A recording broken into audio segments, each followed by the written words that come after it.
বন্ধু, সবাই কেমন আছো? Welcome to my channel Shila blog. আমি আরও একটা নতুন চ্যানেল ব্লগ আমার চ্যানেলে একটা নতুন ব্লগ নিয়ে চলে আসলাম। আজকে তোমাদেরকে আমি দেখাবো শোল মূলো। তো শোল মূলো করতে গেলে সবার প্রথমে আমি শোল মাছটাকে দেখো এরকমই ছোটো ছোটো করে পিস করে নুন হলুদ মাখিয়ে রেখেছি। এত বড় একটা শোল মাছ এনেছে তোমাদের দাদা ভাই আজকে, ওই জন্য একটা টুকরো মাথা দিয়েছে আমি খাবো বলে, এরা কেউ খায় না। আর এই যে একটা মাথা লেজাটা রেখে দিয়েছি বিড়ালের জন্য। অন্যদিকে নিয়ে নিয়েছি দেখো শোল, এই মূলোটাকে সোজা ডুমো ডুমো করে কেটে একটু ভাপিয়ে রেখেছি, ঠিক আছে। আর এদিকে মশলার মধ্যে হচ্ছে আদা, শুকনো লঙ্কা দিয়েছি আজকে, শুকনো লঙ্কা জিরা, হ্যাঁ আদা শুকনো লঙ্কা জিরা পেঁয়াজ, এই তিনটে দিয়ে বেটে আমি বাটিতে রেডি করে রেখেছি। এবার আমি মাছগুলো কড়াতে তেল দিয়ে ভাজবো। তো কড়াতে এবার আমি সর্ষের তেল দিলাম। এটা আমি বেশিরভাগ রান্নাগুলোই সর্ষের তেল দিয়ে করি।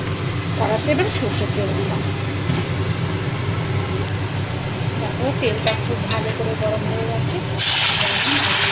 না তেল না ভালো গরম হবে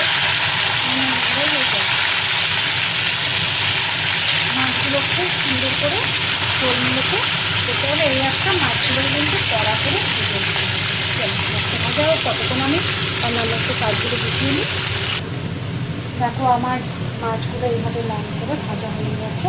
এইভাবে লাল করে ভাজা করতে শোল মাছটা একটু লাল হয় কমপ্লিট। এবার আমি ওই তেলেই দেবো একটা তেজপাতা ফোড়ন আর একটু গোটা সাদা জিরে, ঠিক আছে। এইবারে এর মধ্যে দিয়ে দেবো আমি ভাপিয়ে রাখা ওগুলোকে নাড়াচাড়া করে একটু ভাজা করে হয়ে গেছে। এরপরে আমি ওই যে মশলাটা রেখেছিলাম পেঁয়াজ জিরে লঙ্কা আদা পেস্টটা আর হলুদ পেস্টটা একসাথে রেখেছিলাম। এই পেস্টটা একবারে ভালো করে একেবারে কষাতে হবে। এর মধ্যে নুনটাও দিয়ে দিয়েছি, ভালো করে কষিয়ে নিই। আর এর মধ্যে দেবো একটুখানি চিনি, যেহেতু মূলো দিয়েছি না, এবারে একটু চিনি। তোমরা যদি কেউ মনে করো না আমি চিনি দেবো না, সে নাই দিতে পারে, ঠিক আছে। একটু মূলো দিয়েছি তো একটু মিষ্টি দিলে ভালো হয়। অল্প করেই দেবে, কারণ পেঁয়াজটাও বাটা দেওয়া আর কি কষানো। তো দেখো আমার এটা কষানো হয়ে গেছে। এবার আমি একটু দিয়ে দেবো মানে ঝোলটা, মাছগুলো টানলে আর একটু ঝোল দিতে হবে, মিডিয়াম রাখবে, একদম পাতলা না আবার একদম গাঢ় না। এতে মাছ বসতে হবে, মাছটা দিয়ে দিতে হবে। এটা ঠিক আছে, এবার একটু ফুটুক। চলো তোমরাও তোমাদের একটু কাজটা করে নাও, আমিও অন্য দিকে একটু গুছিয়ে নিই। ছাদে যা রোদ উঠেছে, এবার জামা কাপড়গুলো একটু মেঘলা হয়েছিল ওয়েদারটা, এবারে যাবো ছাদে। এটা ফুটতে ফুটতে ছাদ থেকে ঘুরে আসছি, ঠিক আছে। দেখো ঝোলটা তো হয়ে গেছে। এবার আমি মাছগুলোর মধ্যে দিয়ে দিলাম। কোনো ব্যাপারই না, জানো তো রান্না কিন্তু খেতে খুব ভালো হয়। একঘেয়েমি আমরা শোলের টক খাই, তারপর শোলের রসা খাই, কিন্তু এটা শোল মূলাটা এটাও আমার শ্বশুরবাড়িতে এসে শেখা। এই যে শোল মূলো, আমার ছেলে মেয়ে ভীষণ ভালোবাসে শোল মূলো।